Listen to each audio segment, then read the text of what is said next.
post here uh, on behalf of my mate Al Sid, because recently he had a discussion with Shines on the Life Hut channel, and it turned into a bit of an argument, and then they were civil.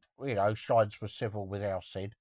Everything seemed okay with everyone on there, but just to back up what Al Sid saying, that he's correct, because I knew some of this, but not to the same extent till I did some reading up.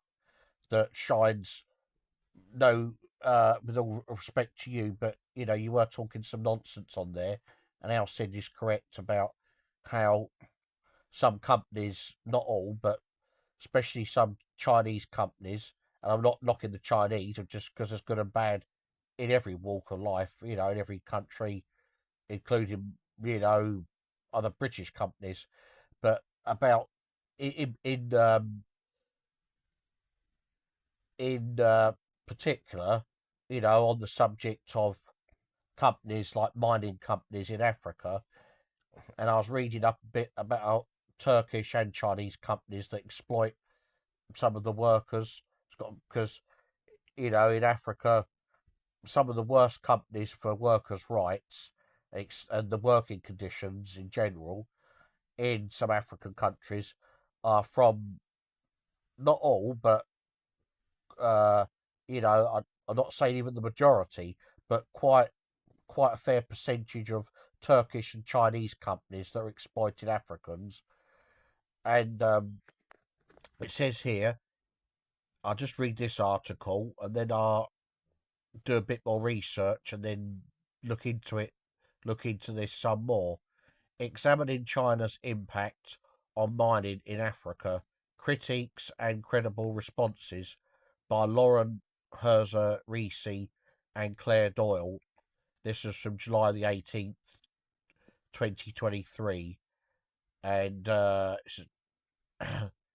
just says, this is references, you know, or links. Environmental Change and Security Program, Africa Program.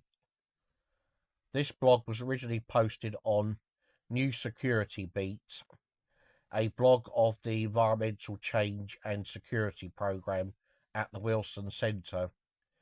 The increased demand for minerals driven by the renewable energy transition has put China's involvement in mining activities in Africa in the spotlight. But understanding the challenges posed by this activity means we need to situate it within broader context. First, there is the overall global legacy of resource extraction. Chinese companies are not alone in having a poor record on environmental and human rights abuses. This is particularly the case in Africa, where colonial powers and transnational mining companies wreaked havoc during much of the 19th and 20th centuries. Even in contemporary settings, extractive industries continue to exact a high price on local communities in places where social and environmental safeguards are lacking or not enforced. Regardless of the urgency of the climate crisis and the importance of minerals to power a clean energy future, this is a point that cannot and should not be ignored. All actors working in this space must do better. It's also worth noting that while Chinese investments in Africa are significant, Chinese mining companies represent only 8% of Africa's total output. In the sector, Anglo-American alone accounts for more than double that share. We have a tendency to inflate the importance of the Chinese in the mining sector in Africa, said Eric Olander, co-founder of the China Global South Project, at a recent event hosted by the United States Institute for Peace. Olander also said that using the broad terms Africa and China can sometimes be misleading. Referring to Africa can obscure vast differences across the continent, including in terms of countries' engagement with Chinese companies.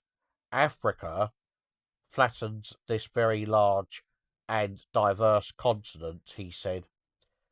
The Chinese mining presence in Africa is concentrated in just 5 countries: Guinea, Zambia, South Africa, Zimbabwe, and the Democratic Republic of the Congo, DRC.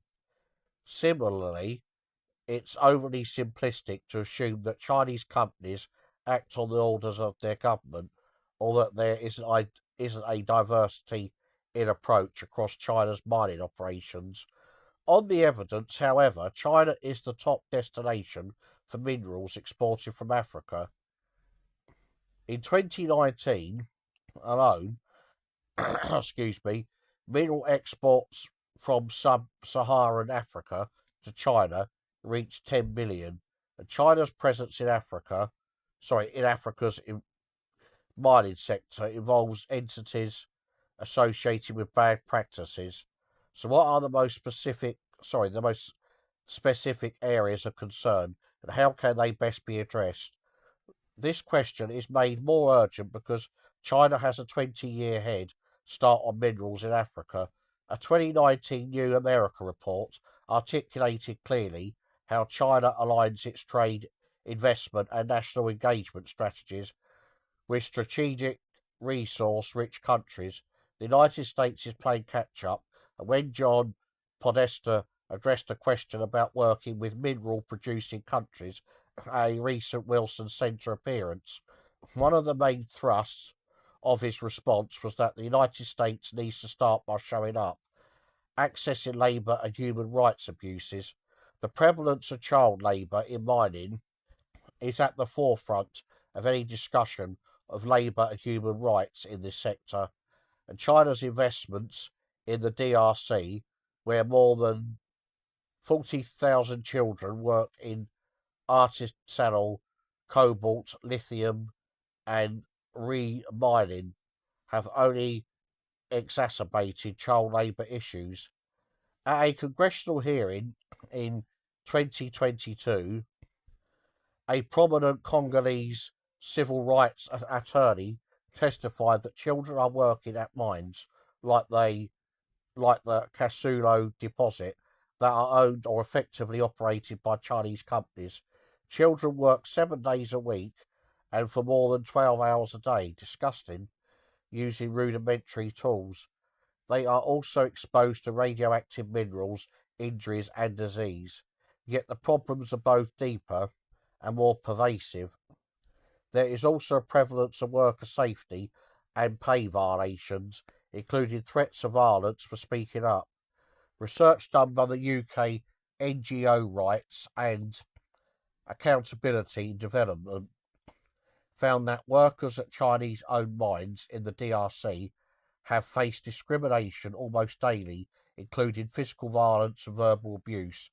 The Rights and Accountability report specifically mentions the deep indignities forced upon workers there, including a colonial era level of discrimination, being kicked, slapped, beaten with sticks, insulted, shouted at, or sometimes pulled around by their ear when they were not able to understand instructions in Mandarin, made errors, or refused to undertake dangerous tasks.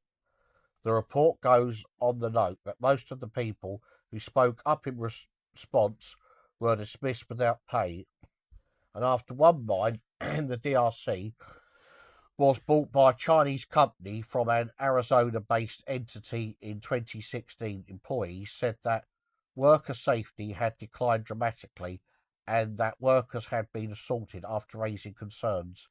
Zimbabwe offers another example of these practices. Africa Daily has reported the extensive ill treatment of local workers by Chinese-run mining companies.